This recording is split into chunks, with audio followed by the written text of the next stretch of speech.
Morning, welcome to खुशी study hub. I hope कि आप सब लोग ठीक होंगे।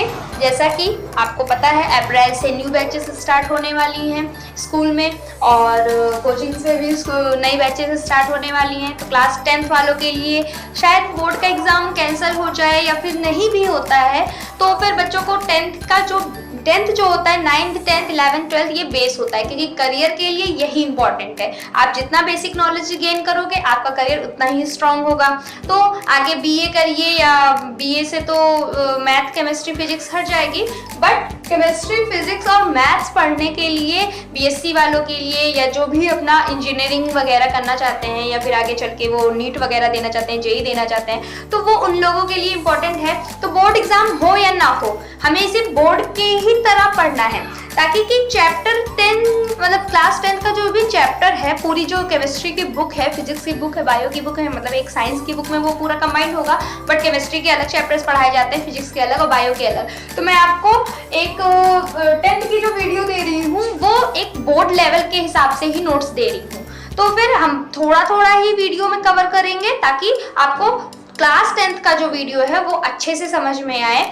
तो फिर हम बात करते हैं अपने क्लास 10th के केमिस्ट्री के फर्स्ट चैप्टर के, क्योंकि बुक में भी एनसीईआरटी बुक में भी फर्स्ट चैप्टर केमिस्ट्री का ही है, तो हम बुक के अकॉर्डिंग ही चल रहा है। केमिकल रिएक्शन एंड इक्वेशन, मैंने इसमें 2 टॉपिक के बारे में बात की है। तीसरा टॉपिक मैं आपको थोड़ा एग्जांपल लेके समझाऊंगी, इसमें थोड़ा सा बताऊंगी, फिर नेक्स्ट वीडियो में मैं आपको बैलेंस केमिकल इक्वेशन के बारे में अच्छे से एक्सप्लेन करूंगी। तो हम बात करते हैं पहला टॉपिक क्या है। हमारे चैप्टर का नाम जो है केमिकल रिएक्शन एंड इक्वेशन है बच्चों।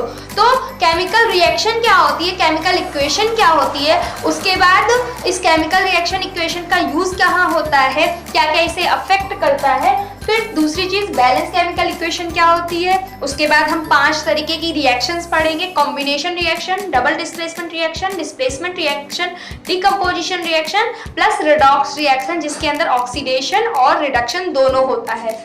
तो उसके बाद चैप्टर के एंड में कोरोजन और रेंसिडिटी 2 टॉपिक और बचेंगे। तो हम सबसे पहले बात करते हैं केमिकल रिएक्शन क्या होता है। केमिकल रिएक्शन बच्चों वो चीज होती है द प्रोसेस बाय विच 2 और मोर रिएक्टेंट या फिर chemical react with each other to make new chemical known as chemical reaction.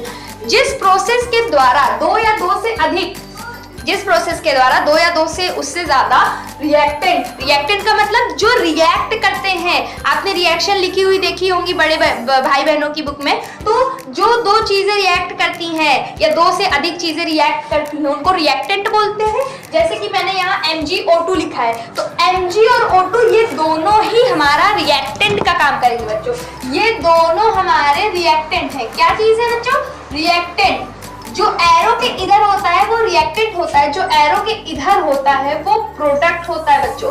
ठीक है, ये हमारा केमिकल तैयार हो गया है बनके, तो इसको प्रोडक्ट बोलेंगे, और जो एरो के इस साइड दोनों रिएक्ट कर रहे हैं इनको रिएक्टेंट बोलते हैं। तो हम बात कर रहे थे कि केमिकल रिएक्शन क्या होती है, ऐसी प्रोसेस जिसके द्वारा 2 या 2 से अधिक रिएक्टेंट केमिकल आपस में रिएक्ट करते हैं एक नया केमिकल बनाने के लिए, या फिर नया एक प्रोडक्ट। उसको केमिकल भी आप बोल सकते हो, प्रोडक्ट भी बोल सकते हो, इसी को कहते हैं केमिकल रिएक्शन। हम कोई आपने देखा होगा लैब वगैरह में एक्सपेरिमेंट होते हुए, बड़े भाई बहनों को देखा होगा, जो वो क्या करते हैं 2 प्रकार के केमिकल लेते हैं, आपस में उसको इंटरमिक्स करते हैं, रिएक्ट करवाते हैं, फिर एक नया प्रोडक्ट बन जाता है, तो उसी को कहते हैं केमिकल रिएक्शन करवाना।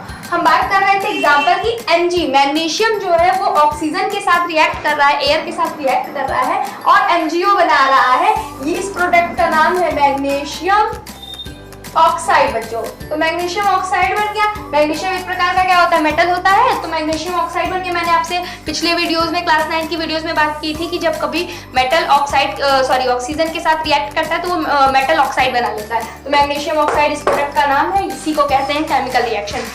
आई होप कि आपको केमिकल रिएक्शन समझ में आया होगा। नहीं आया होगा तो क्वेरी में पूछ लीजिएगा, कमेंट करके जरूर बताइएगा, ताकि मैं उसे नेक्स्ट वीडियो में फिर से एक्सप्लेन कर दूं।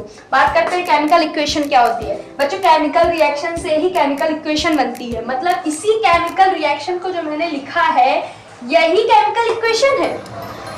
हमने बात की केमिकल रिएक्शन वो होता है कि कोई 2 चीज रिएक्ट करे तो नया प्रोडक्ट बन जाए, इसी को केमिकल रिएक्शन करवाना कहते हैं। लेकिन केमिकल रिएक्शन को जब हम सिंबल्स का यूज करके एक रिएक्शन लिख दें, जैसे कि आपने मैथ्स में पढ़ा होगा पेरीमीटर एरिया वगैरह वाला चैप्टर, तो उसमें क्या होता है, हम एरिया निकालते हैं, किसी चीज़ का पेरीमीटर निकालते हैं कि हमें कितना लंबा तार चाहिए, हमें कितनी टाइल्स लगवानी पड़ेगी, एरिया कितना है हमारे घर का, तो ये सब होता है। तो हम इसको अपनी डेली लाइफ में कैसे यूज करते हैं कि हमारे घरों में टाइल कितनी लगवानी है तो उसका एरिया निकालते हैं ना। उसी तरीके से जब हम कोई रिएक्शन कराते हैं तो उसको किसी ना किसी तरीके से तो बुक पे शो करने के लिए कुछ ना कुछ तो यूज करना पड़ेगा। अब आप कोई भी केमिकल, आपने मैग्नीशियम लिया, ऑक्साइड ऑक्सीजन के साथ रिएक्ट कराया, वो मैग्नीशियम ऑक्साइड बना, इसको बुक पे कैसे लिखोगे, कॉपी पे कैसे लिखोगे, नोट्स पे, तो इसको हम सिंबल्स का यूज करते हैं। सिंबल्स मैंने आपको पढ़ाया है, छोटी क्लासेस में आपने पढ़ा होगा, नहीं तो मैं इसकी भी एक वीडियो बना दूंगी जिसमें मैं आपको सिंबल्स याद करवा दूंगी, शॉर्ट वीडियो बना दूंगी जिसमें आप सारे एलिमेंट्स का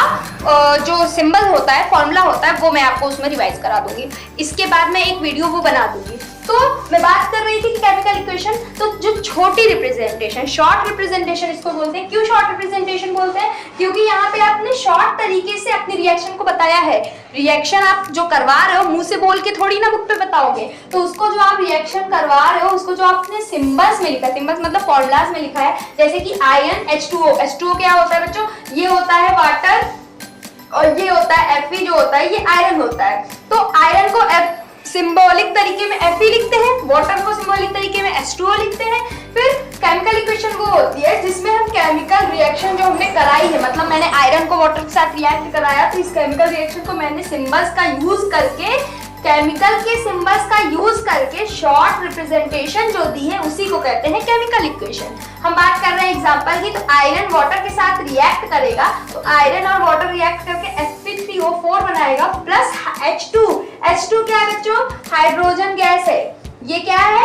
हाइड्रोजन गैस। मतलब कि इस रिएक्शन में क्या क्या होगा, आयरन को आप वाटर के साथ रिएक्ट कराओगे तो वाटर और आयरन रिएक्ट करके Fe3O4 बना लेंगे प्लस H2 गैस, उसमें से हाइड्रोजन गैस निकल जाएगी, इवॉल्व हो जाएगी। निकलने को इवॉल्व बोलते हैं, ये भी ध्यान दीजिएगा, इवॉल्व कर जाएगी, निकल जाएगी। ठीक है, अब बात हो गई केमिकल रिएक्शन की। केमिकल रिएक्शन को जब शो करते हैं बुक पे हम सिंबल्स के थ्रू, तो वो केमिकल इक्वेशन हो गया। बात करते हैं बैलेंस केमिकल इक्वेशन क्या होता है बच्चों। बैलेंस केमिकल इक्वेशन वो चीज होती है जब आप कोई केमिकल इक्वेशन लिखोगे, ठीक है, केमिकल इक्वेशन लिखोगे तो आप कितना पानी यूज कर रहे हो, कितना आयरन यूज कर रहे हो, उनका दोनों का जो प्रोडक्ट बन रहा है, एरो के इस साइड पे जो प्रोडक्ट बन रहा है वो बराबर है या नहीं, इसी को बैलेंसिंग कहते हैं। अगर जो रिएक्टेंट है, मतलब मैंने कहा था कि एरो के इस साइड की रिएक्टेंट होता है, अगर रिएक्टेंट जो आपस में इंटरमिक्सिंग हो रहा है, रिएक्ट कर रहे हैं, उनका जो वेट आ रहा है वो वेट इस प्रोडक्ट के, एरो के इस साइड इस प्रोडक्ट के बराबर आता है, तो वो बैलेंस केमिकल इक्वेशन है।